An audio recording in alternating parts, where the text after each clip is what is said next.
सोचिए आप एक ट्रिप पर निकले हैं बट एक सुनसान रास्ते के बीच आपको एक गिरा हुआ पेड़ दिखाई देता है। आप यू टर्न लेते हैं पर वापसी के रास्ते के बजाय आप पहुंच जाते हैं एक ऐसे टाउन में जहां से बाहर निकलने का कोई रास्ता नहीं है।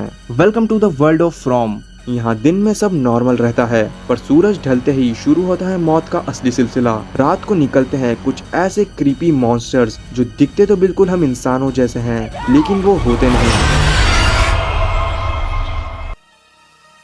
बट दी क्वेश्चन इज क्यों ये मॉन्स्टर्स हमेशा 1950s की आउटफिट पहने हुए होते हैं और सिर्फ रात में ही बाहर निकलते हैं। क्यों यहाँ पर लोग अमेरिका के अलग अलग जगह से रैंडमली आते हैं। आखिर क्या है इस टाउन की हिस्ट्री। सो आज की इस वीडियो में हम जानेंगे फ्रॉम सीरीज से रिलेटेड कुछ ऐसी ही डार्केस्ट थ्योरीज के बारे में।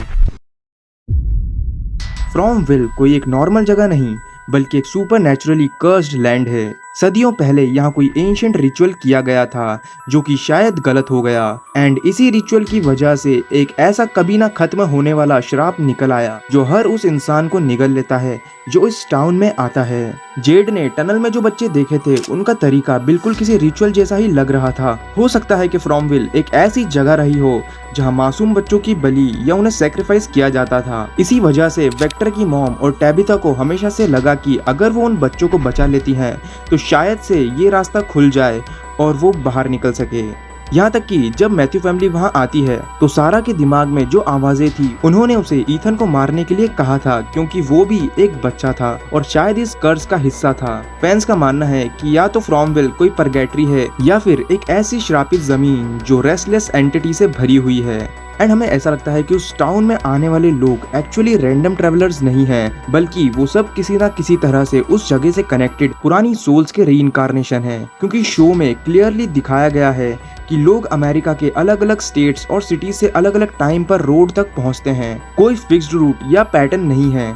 इसका मतलब ये हो सकता है कि टाउन खुद उन लोगों को चूज करता है जो पहले कभी उस जगह का हिस्सा रह चुके हैं। ये भी हो सकता है कि जो भी लोग इस टाउन में आ रहे हैं वो और कोई नहीं बल्कि यही लोग हैं जो कि अब मॉन्स्टर्स में बदल गए हैं, यानी कि इन्हीं की बॉडी की सोल्स का रीइंकार्नेशन हो।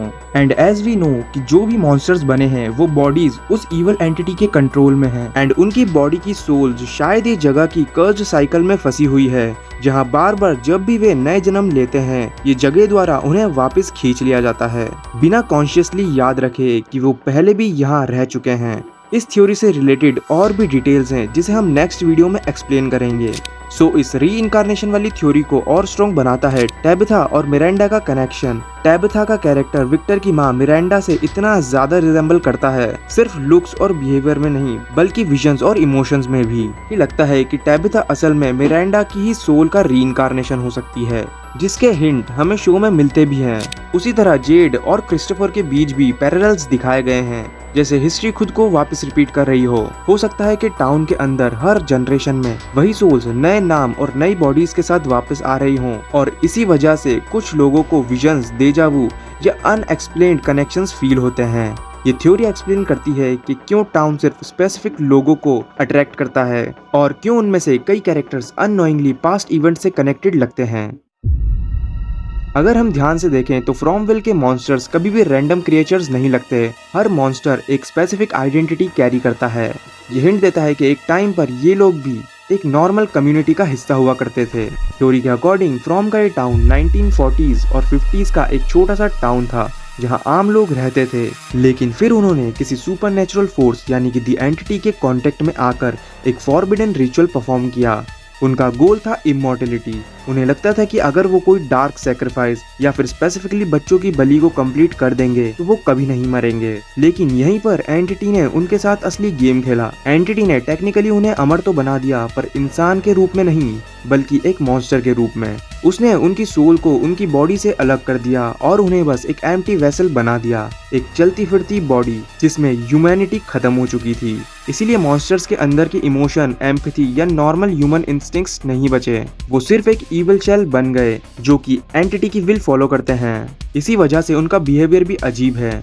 वो डायरेक्टली जानवर की तरह अटैक नहीं करते, वो स्माइल करते हैं, पोलाइटली बात करते हैं, डोर्स नॉक करते हैं, मैनिपुलेट करते हैं और लोगों को डर फील करवाते हैं, जैसे कि उनके अंदर अब भी पुराने ह्यूमन मेमोरीज के कुछ फ्रेगमेंट्स बचे हुए हैं। और सबसे बड़ा क्लू हमें सीजन 2 में मिलता है जब बॉयड उस मॉन्स्टर को मारता है और उसकी ऑटोप्सी होती है। वो नोटिस करते हैं कि उसके ऑर्गन्स प्रैक्टिकली डेड और ड्राइड आउट हो चुके हैं।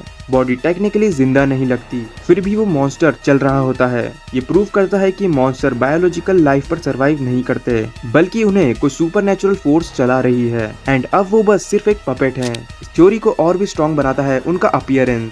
आज भी वो वही ओल्ड फैशन 90s-50s की आउटफिट पहने हुए हैं। अगर वो सिर्फ शेप शिफ्टिंग मॉन्स्टर्स होते तो रैंडम फॉर्म्स ले सकते थे, लेकिन वो हमेशा एक ही आइडेंटिटी मेंटेन करते हैं। इसका मतलब है ये उनकी असली आइडेंटिटी थी जब वो इविल में ट्रांसफॉर्म हुए थे। या तो ऐसा भी हो सकता है कि आज जो नए लोग फ्रॉम विल में फंस रहे हैं वो भी उसी साइकिल का एक नेक्स्ट फेज हो। शायद हमें आगे के सीजन में इन लोगों की बैक स्टोरी देखने को मिल सकती है, जिसमें दिखाया जाए कि टैबिथा या जेड को वो पुराने रिकॉर्ड्स या कोई ऐसी डायरी मिलती है जिसमें इन सभी लोगों के बारे में लिखा हो। एक तरह से स्माइली क्रिएचर असल में माइंडलेस मॉन्स्टर्स नहीं बल्कि इस जगह के गेटकीपर हो सकते हैं। शायद ये क्रिएचर्स विलेजर्स को मारने से ज्यादा एक स्पेसिफिक जगह को प्रोटेक्ट कर रहे हों। सबसे पहले अगर ध्यान दे तो शो में कभी भी प्रॉपरली ये प्रूव नहीं हुआ है कि डे लाइट इन मॉन्स्टर्स को डैमेज करती है। जब बॉयड ने उस मॉन्स्टर को मारा था और सुबह उसकी बॉडी देखी थी तब सनलाइट का उस पर कोई इफेक्ट नहीं था। बॉडी ना जल रही थी ना डिसॉल्व हो रही थी। इसका मतलब हो सकता है कि ये सनलाइट से डरते हैं वाली बात सिर्फ एक अजम्पशन हो। शायद ये क्रिएचर सिर्फ रात में इसीलिए निकलते हैं क्योंकि उनका काम किसी को एक सर्टेन डेस्टिनेशन तक पहुंचने से रोकना है एंड वो जगह शायद से लाइट हाउस हो सकता है। अब टैबिथा का लाइट हाउस तक पहुंचना भी इसी थ्योरी को सपोर्ट करता है। वो दिन में लाइट हाउस पहुंचती है और वहां वाइट बॉय उसे क्लियरली बोलता है this is the right place but not the right time, जैसे कि कह रहा हो कि अभी कर्ज तोड़ने का वक्त नहीं आया। वेक्टर की ड्राइंग भी इसी डायरेक्शन में हिंट देती है। उसकी ड्राइंग्स में light house usually glowing state में दिखाया गया है। अब हमने ये नोटिस किया है कि वो मॉन्स्टर्स यूजुअली स्लो चलते हैं एंड लोगों का पीछा करते हैं। वो चाहे तो तेज भी चल सकते हैं एंड लोगों को आसानी से मार सकते हैं, राइट? बट जैसा कि हमें मिरांडा वाले सीन में देखने को मिलता है, जब मिरांडा रात के टाइम बॉटल ट्री के पास पहुंचती है तब वो मॉन्स्टर इंस्टेंटली एग्रेसिव हो जाता है और डायरेक्टली उसकी तरफ स्प्रिंट करता है। लेकिन कॉलोनी हाउस में अटैक के टाइम पर मॉन्स्टर्स मोस्टली स्लो मूव कर रहे थे। वो फियर क्रिएट कर रहे थे, लोगों को साइकोलॉजिकल टॉर्चर कर रहे थे। अगर वो चाहते तो सबको सेकंड में मार सकते थे, लेकिन उन्होंने इंटेंशनली गेम प्ले किया क्योंकि उन लोगों में से कोई भी कर्ज का रियल ट्रुथ नहीं जानता था। लेकिन मिरांडा के केस में उन्होंने टाइम वेस्ट नहीं किया। ये बिहेवियर तभी सेंस बनाता है अगर मिरांडा सच के बहुत करीब पहुंच गई हो। इसी पॉइंट से मॉन्स्टर का बिहेवियर भी समझ आता है। जिन लोगों के पास ज्यादा नॉलेज होती है या ट्रूथ के करीब पहुंचने लगते हैं, मॉन्स्टर्स उनके साथ इंस्टेंटली एग्रेसिव हो जाते हैं। मिरांडा इसका परफेक्ट एग्जाम्पल है। सो शायद हमें इसी वजह से सीजन 4 के एक एपिसोड में वॉल पर knowledge comes with a cost लिखा हुआ दिखाया जाता है। ये सिर्फ एक वार्निंग नहीं बल्कि एक रूल बुक लगती है। जितना ज्यादा तुम ट्रूथ के करीब जाओगे उतना ही ज्यादा तुम्हें मॉन्स्टर्स एग्रेसिवली टारगेट करेंगे।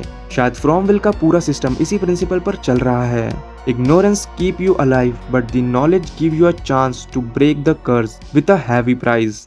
थ्योरी के अकॉर्डिंग ट्री रात के वक्त डायरेक्टली लाइट हाउस तक कनेक्ट करता है और लाइट हाउस ही वो जगह हो सकती है जहां से कर्ज ब्रेक किया जा सकता है। मॉन्स्टर का काम शायद लोगों को उस पाथ तक पहुंचने से रोकना है एंड शायद वो कर्ज रात में ही टूटेगा। तो हो सकता है कि वे सभी मॉन्स्टर्स रात के वक्त ही बाहर इसीलिए आते हैं ताकि कोई भी डर के अपने घर से बाहर ना निकले।